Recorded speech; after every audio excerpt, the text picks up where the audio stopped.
It's another day in Minecraft. You get out of your house and think, should I go down to the mine? Should I get some stone to create another tower? And you think, yeah, why should I? I mean, I killed the Ender Dragon, so what's the point in all of that? Well, if you are at that point and you like the views and the optics of Minecraft, Colony Survival might be a game for you. While Minecraft is all about exploring, Colony Survival is about staying at home. So Colony Survival is a little indie game produced by two Dutchmen, and it is by far not done. It is early access, but it is not done for the fast buck. The developers produce a lot of content, mechanics, and so on. And you see, this is one of the games that looks like it is produced from the developers because they wanted to play this game, not to make a buck. So that means that aesthetics are a bit behind all that. That means these tailors over here, they don't cut something, they just stand there, and this farmer, he's just standing there. All that he does is going around in circles. So there are no animations and so on. And it looks like the developers are not all too keen to start on that very soon. They want to implement more and more mechanics. The next mechanics might be a builder. That means you store a pattern and say, build me something like that. You don't have to do this brick by brick like in Minecraft. The thing is, what makes this game so much better than Minecraft from my position? You don't have to gather the resources for your own. You have people for that. You have these guys, they produce wheat. You have these guys, they produce berries.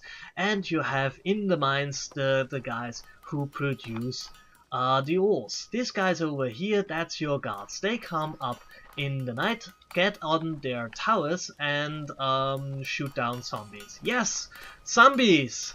Again, the core villain here is the zombie apocalypse. Every night the zombies come out and try to kill you and your colonists, and they try to get to the flag. If they hit the flag, they kill some of your colonists, which is not very good. Most of the people say it's just a minor annoyance, and they are right. They are just a minor annoyance. You can fight them pretty easily off. The more colonies you have, the harder the zombies get and the more they get. So what the people do there is they produce ammunition for the night, the guards get up their towers and kill the damn zombies. And most of the nights you won't have a problem with the zombies, because they are not really a problem if you do everything right. And that's the thing.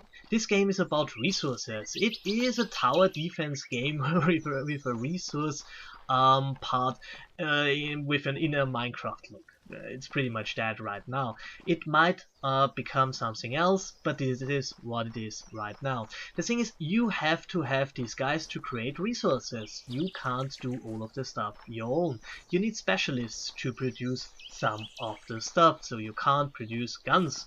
For instance, you have to have a researcher who researches the stuff you need for guns, and then you have a gunsmith who produces the guns, and then you have to have someone who produces the black powder, and so on and so on and so on.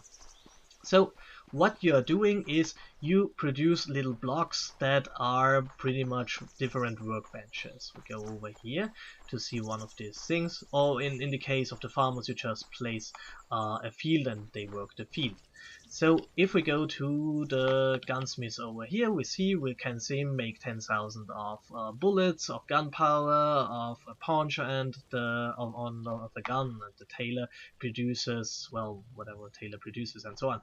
And there are also some jobs that are not so absolutely necessary for survival, because your colonies need pretty much shelter, which means beds, they need security, which means guards, and they need food, which means farmers. So you could work perfectly well with just farmers.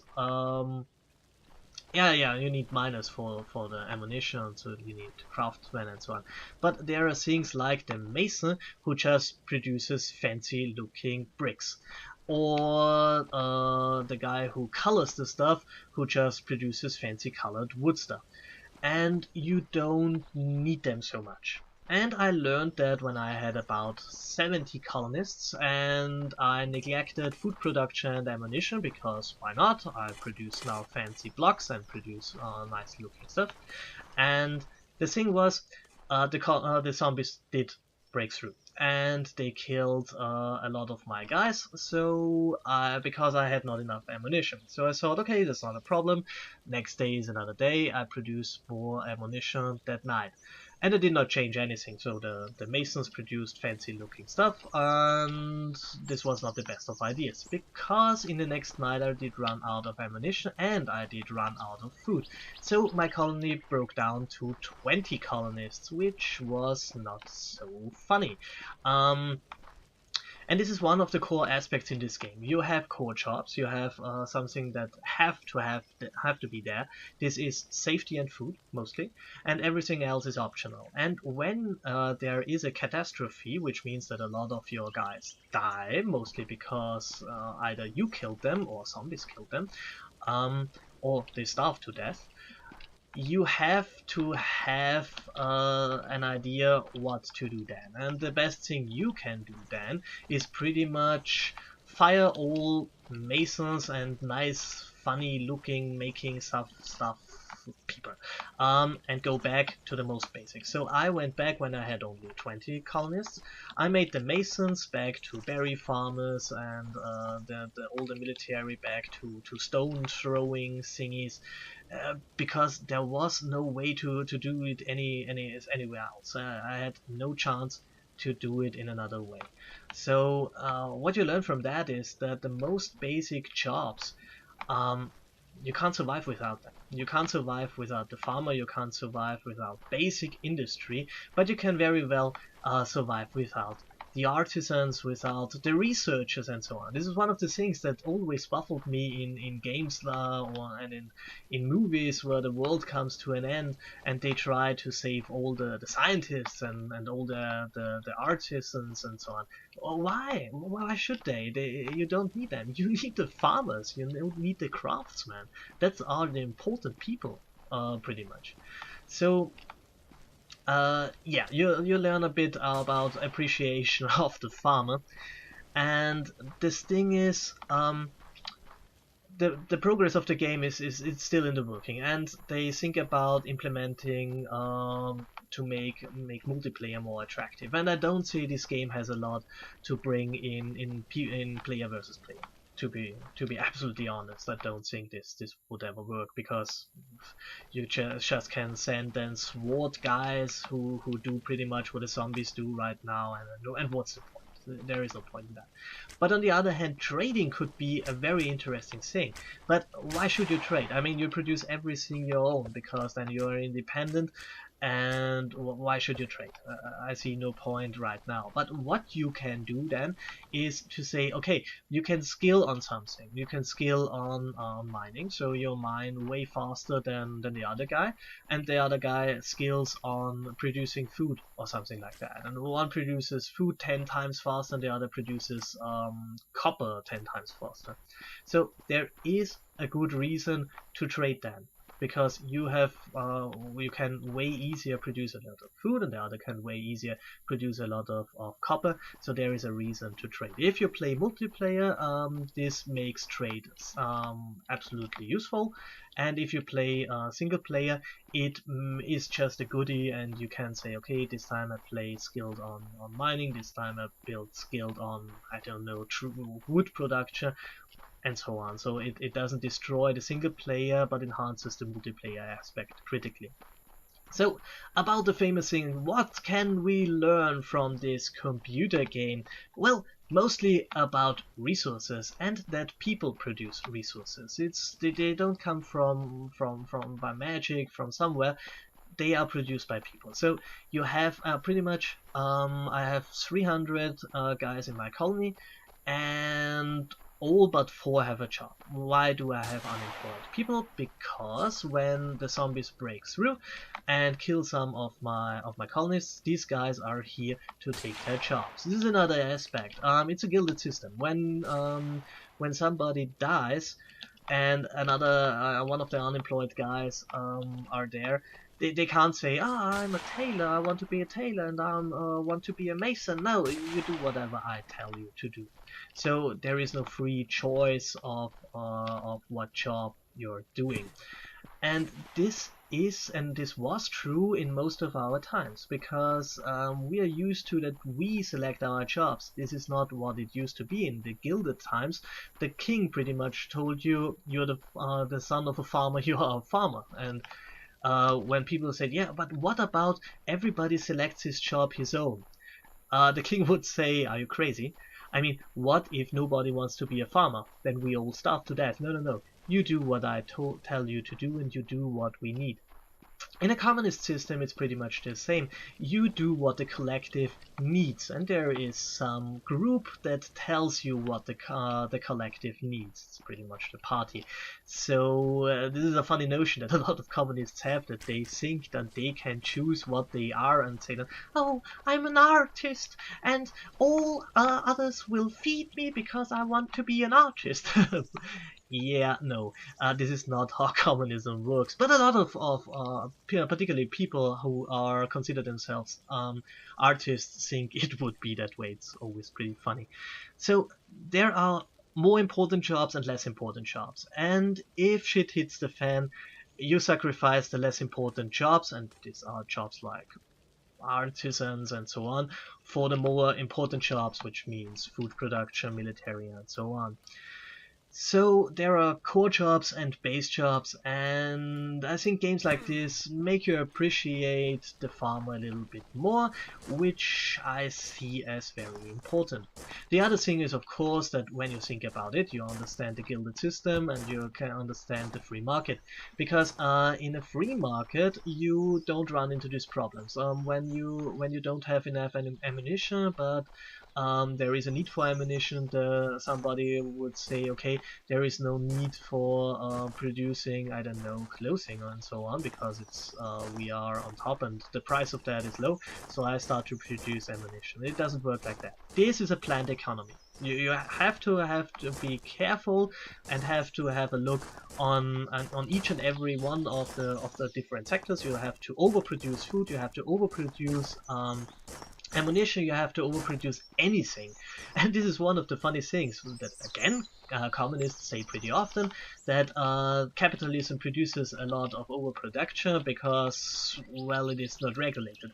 The thing is, the only way you are on the safe side in a regulated society is overproduce everything. You can't balance that out, because there is always some reason that something runs completely wrong, and you have to have overproduction non-stop. And you always run into a point that you have too low production of something, and you have to compensate that by again overproducing. So now we enter another interesting thing, and this is the thing of the state, taxes, and rulership. So I'm a total ruler. Pretty much all of that, or no, all of that, what you see here, is produced by me.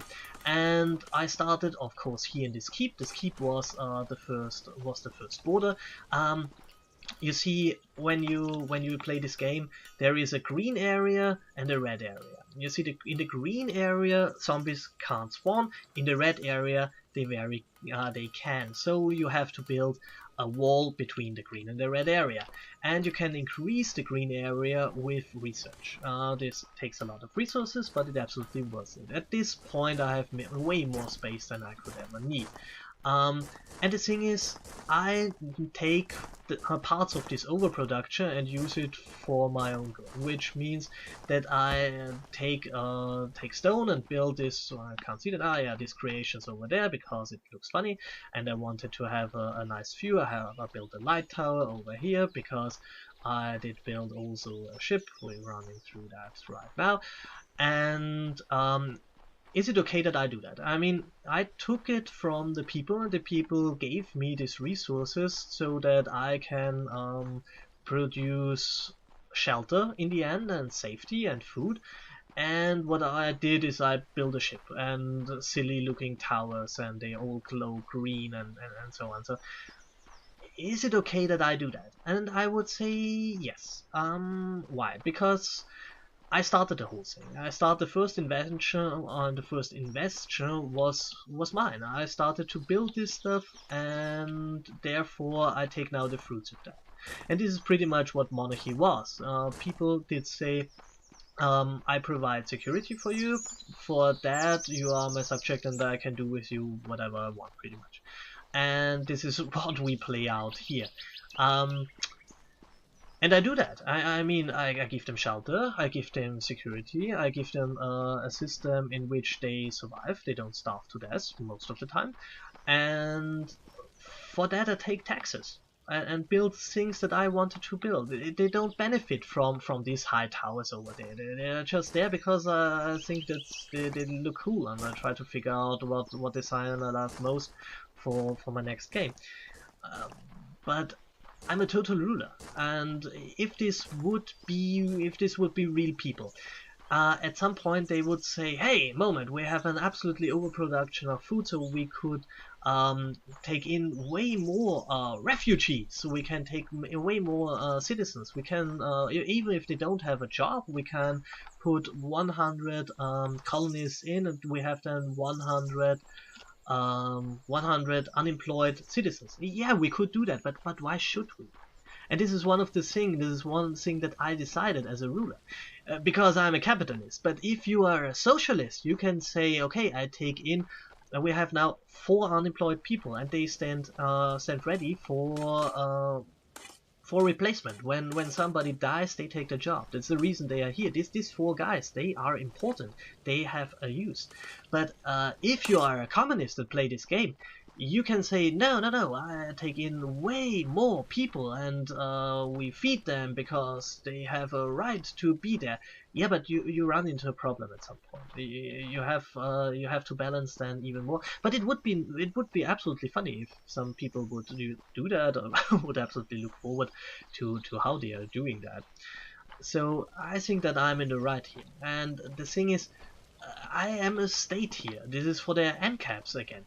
And this state is only here for making sure that you survive the zombie apocalypse. And that's the thing. I'm here for coordinating, building the wall, building the towers, placing guys on these towers to make the rest of the people survive. That's all. I could also produce a lot of houses, and in front of every house there is a guy with a gun and defends his own house. We could try that, but it doesn't work that well. It works way better if you have a certain defense system that is organized and that is controlled by a state. And this is the main purpose of the state. It is to defend you against the things that are out there, and in reality that's not zombies, it's another state. And that's the reason these things exist. And the thing is, when these things exist, people like me, the ruler, will come along and will say, okay, but if there are already resources laying around, I could use them to build ships. And the citizens said, but that's absolutely silly. It makes absolutely no sense to build a ship over there. And say, yeah, it's right. It makes no sense. But I wanted to build them, and I'm in charge because I'm in charge of the defense and so on. So I'm also in charge of producing the things, and I want to produce a ship. And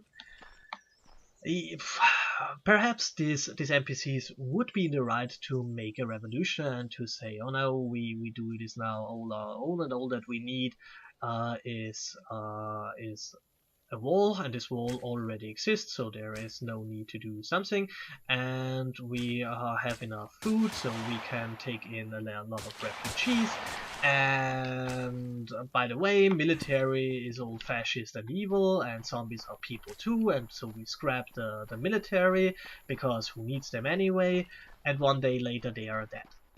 That's the thing. There is somebody who has to take the tough decisions and decide, we need a military, there and not here, and we need another tower here, and we can take some risks by expanding over here, and that's about it. So I love this game because what I always hated on Minecraft is that Minecraft forced me to go away. And when I play there are some times where I just want to stay in my comfort zone. This game is about staying in your comfort zone and fortifying your comfort zone.